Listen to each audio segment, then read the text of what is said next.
Excuse me sir. Sir staff तैयार है, अगर आप कहें तो मैं। बुलाइए। जी।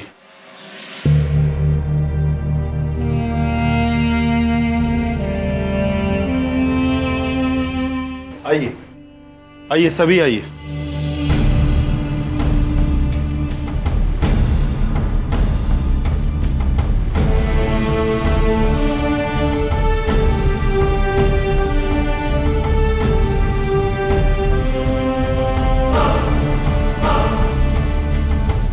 इस ऑफिस में आज मेरा पहला दिन है। मैं जानता हूं कि यहां काम करने के कुछ अपने तरीके, कुछ कायदे बन चुके हैं। सही या गलत नहीं कहूंगा, पर मैं चाहता हूं कि आप लोग मुझे मेरी तरह से काम करने में सहयोग दें।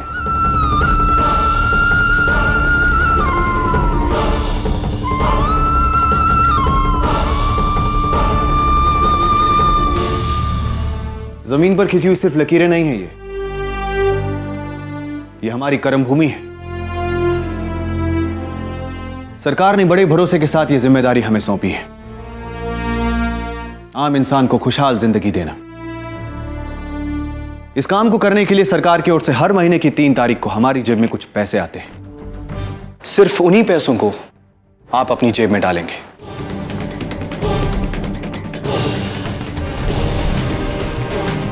इसके अलावा अगर किसी ने कहीं से भी अपनी जेबें भरने की कोशिश की तो आप लोग सुबह टाइपराइटर की ताकत देख चुके हैं। सुबह जो भी हो उसका अफसोस है मुझे, पर एक बात हम लोग अच्छी तरह से समझ लें। हमारे टेबल्स पर बड़े बड़े पोस्ट के नेम प्लेट जरूर रखें, लेकिन देश का संविधान यह कहता है कि हम जनता के सेवक हैं और जनता हमारी भगवान है। तो मुझे उम्मीद है आप में से ऐसा कोई नहीं होगा मंदिर जाकर अपने भगवान की पूजा करने की जगह, उनकी आरती उतारने की जगह उनसे घूस मांगता होगा। ना मैं हराम का खाता हूं और ना ही कभी किसी को खाने देता हूं।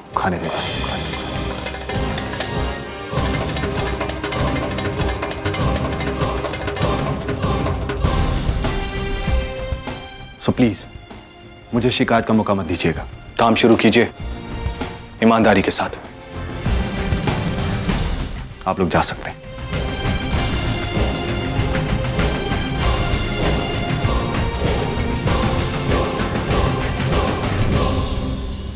मिश्रा जी, आप जरा सुनिए।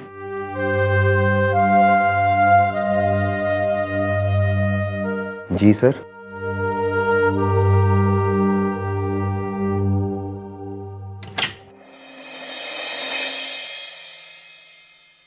ताऊ जी, सब लोग जा चुके हैं। अब आप मुझे उस नाम से बुला सकते हैं जिससे आप बचपन में बुलाया करते थे।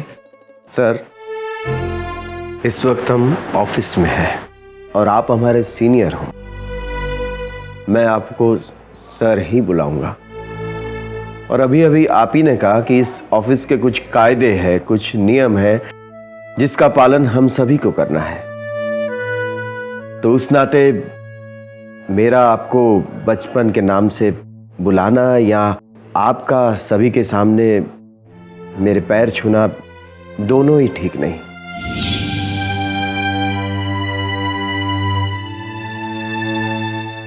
आपका स्थान बहुत ऊंचा है मेरे लिए, शायद मंदिर में बैठे भगवान से भी ऊंचा, क्योंकि उन्होंने तो मुझे एक माली का बेटा बनाकर भेज दिया था। वो आप थे, मेरे सपनों को सहारा दिया, मेरी जिंदगी को सहारा दिया। अगर आप नहीं होते तो ये माली का बेटा किसी बगीचे में काम कर रहा होता।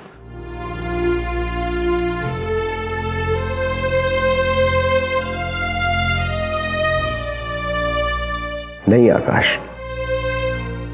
पहली बात, भगवान ने तुम्हें एक माली के बेटे के रूप में नहीं भेजा। उसने तो भेजी थी एक काबिल जिंदगी जिस पर नात जात की छाप लगाकर लोगों ने उसे अपवित्र कर दिया। और बेटा दूसरी बात, मैं कौन होता हूं तुम्हारी जिंदगी को संवारने वाला, तुम्हारे सपने पूरे करने वाला। ये तो तुम्हारी मेहनत, तुम्हारी काबिलियत है जो आज तुम यहां पर किसी के बागीचे में काम करने नहीं, लोगों की जिंदगी में खुशियों के फूल खिलाने आए हो। आकाश बेटे, मुझे बहुत गर्व है तुम पर।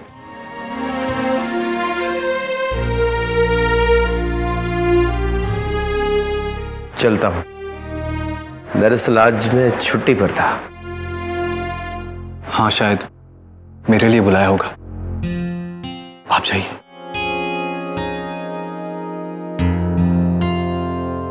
कुछ कहना चाहते हैं? हाँ, वो यही कि इतने सालों बाद तुम आए हो, अगर घर आते सरोज से मिलते तो वो बहुत खुश होती। अच्छा हुआ आपने खुद ही कह दिया, वरना मैं तो बेशर्मों की तरह पूछने ही वाला था कि घर कब बुलाएंगे।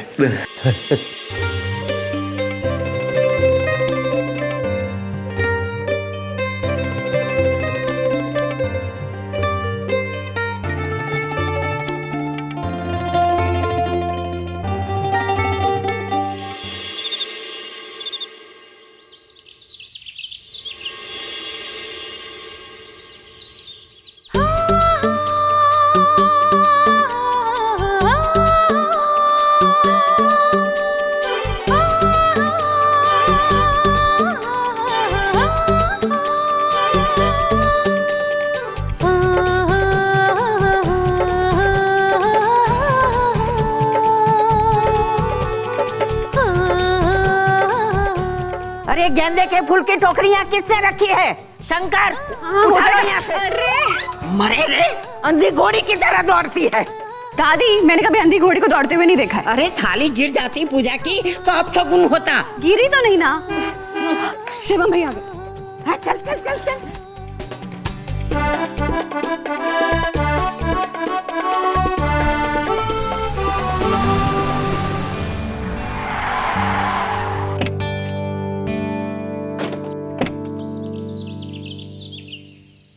आयो बेटा, आराम से। अब तो अपने घर आ गए, अब क्या चिंता है। आइए बेटा, आइए आइए आइए।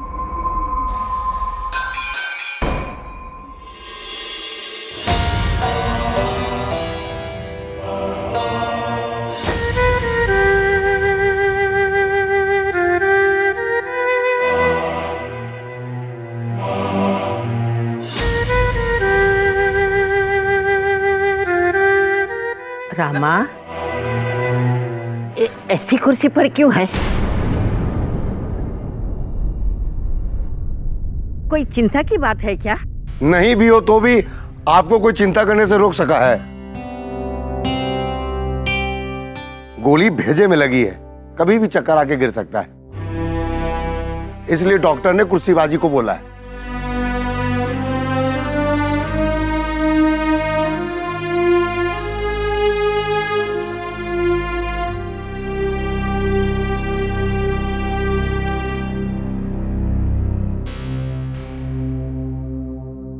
रे जिंदा चुपती है का तुझे दादी, जो तूने जान निकालने जैसा काम किया। ले दे के एक ही तो बेटा बचा है मेरे कमला का। अगर तुझे कुछ हो जाता तो किसका मुंह देख के जीते ये लोग। लेकिन अब तो कैसा है बेटा? जिंदा हूं।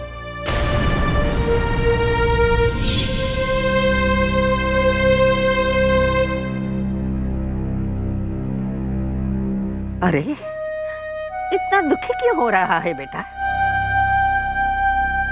भगवान करे तुझे मेरी उम्र लग जाए। दादी, आपकी उम्र बची है कितनी जो आप शिवम भैया को दे रही हैं? चुप कर। घी पीऊंगी और 100 साल जीऊंगी, है ना बेटा? जा अंदर से आरती की थाली लेके आ जा। अरे हाँ, भूल गई, ला रही हूँ।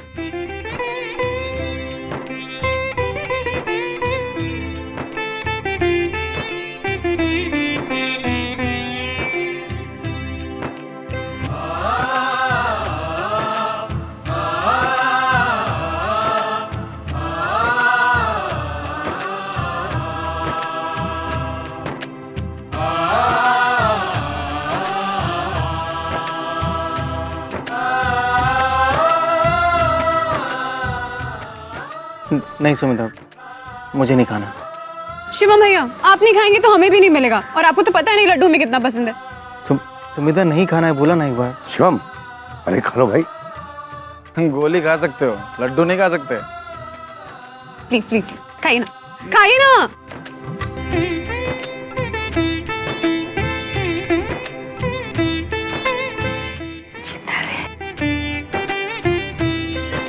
लीजिए दादी, हमने भोग लगा दिया, अब सब में बंटवा दीजिए। हाँ शैतान कहीं की बात। चलिए चलिए चलिए, चलो चलो चलो, हटो हटो हटो हटो। शिवम भैया, ये देखिए, ये बनाया हमने आपके लिए, कैसा है?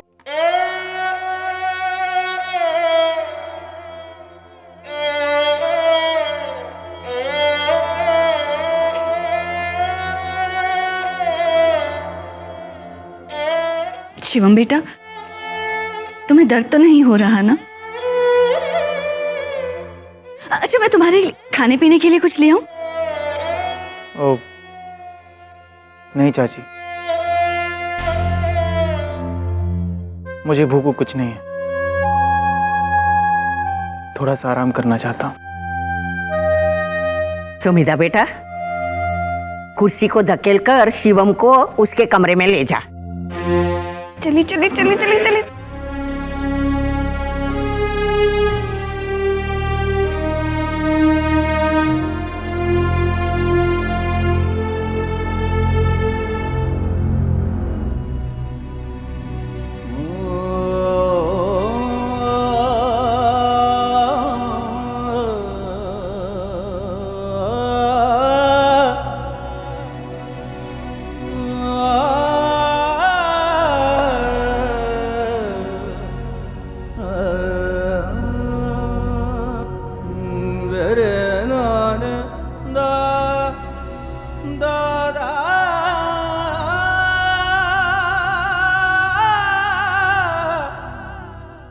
अरे ये ट्यून करके गर्दन क्यों झुका लिया?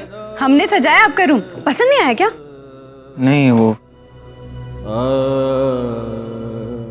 ऐसी कोई बात नहीं है। तो फिर क्या बात है भैया? क्यों ये उदासी, ये निराशा? क्यों अपने आप को दोषी मानने पर तुले हुए हैं आप? सारा घर जानता है कि आपने बहुत मेहनत की है, कोई कमी नहीं छोड़ी। अब किस्मत में नहीं था तो नहीं हुआ, जाने दीजिए ना। जाने दो?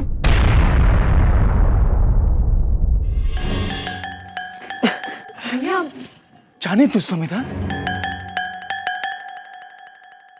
ये मेरा आईएएस बनने का आखिरी मौका था। अब जिंदगी में चाहकर भी आईएएस नहीं बन पाऊंगा और तुम कहती जाने दो।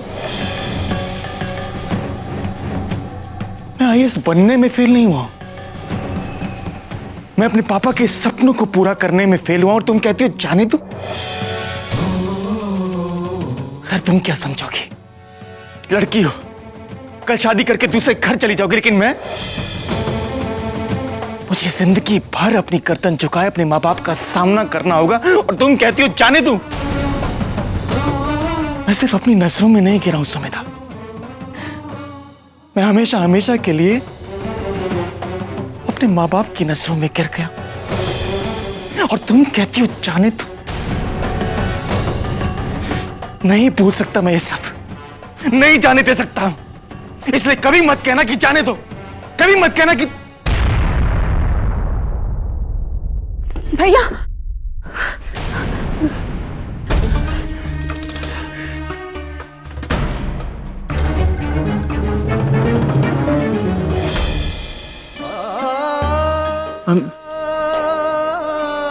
I'm sorry सुमिता, आजकल मैं क्या क्या भूल जाता हूं, मुझे खुद पता नहीं चलता।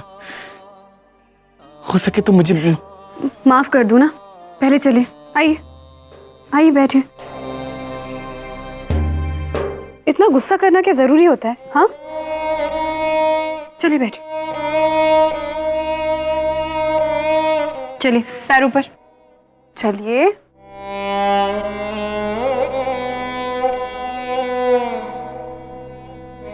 और माफी चाहिए ना तो जल्दी से ड्राइंग करके वो बड़ी वाली स्माइल दिखाइए। चलिए जल्दी कीजिए, अरे हम सीरियस हैं। अगर आप स्माइल नहीं करेंगे तो आपको माफी भी नहीं मिलेगी। फिर सोच लीजिए, खाने में मिर्ची ज्यादा, सोते वक्त पंखा बंद, मच्छर उठा के ले जाएंगे ना तो हमें मत बोलिएगा।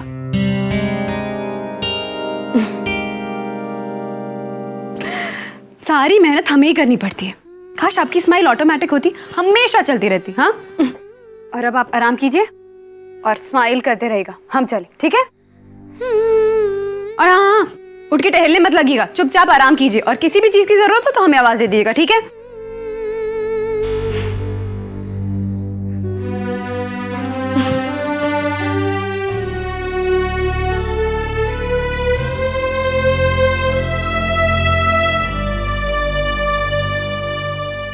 मालती, जरा जल्दी जल्दी सब्जी काट, खाने का वक्त हो रहा है। कोई काम ढंग से करती नहीं है।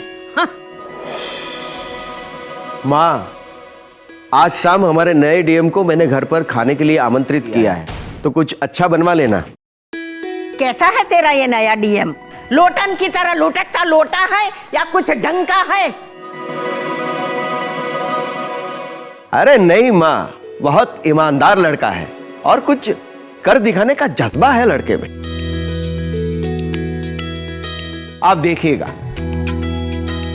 आने वाले दिनों में बालामाओ एक नया रूप ले लेगा। अरे तू तो उसके प्रभाव में आकर उसकी ऐसी तारीफ कर रहा है, ऐसी तारीफ कर रहा है जैसे शाम को जाकर उसके चरणों में प्रसाद चढ़ाएगा। माँ तारीफ के लायक है, इसीलिए तारीफ कर रहा हूं। जानती हो आप वो कौन है? अरे हमारे मालिक का बेटा।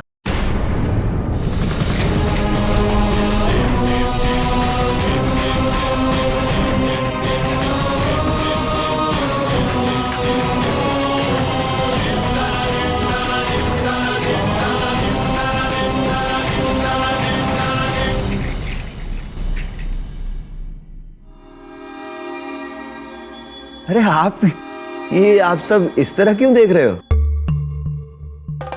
अरे हमारे मालिक का बेटा आकाश। हे भगवान, कुछ और भी बचा हो तेरे खाते में तो उन्हें भी नीचे भिजवा दे। अरे एक लोटन क्या कम था तो दूसरा एक और भिजवा दिया हमारे सर पर। लगता है हमारा अस्तित्व मिटाने की कोई साजिश हो रही है।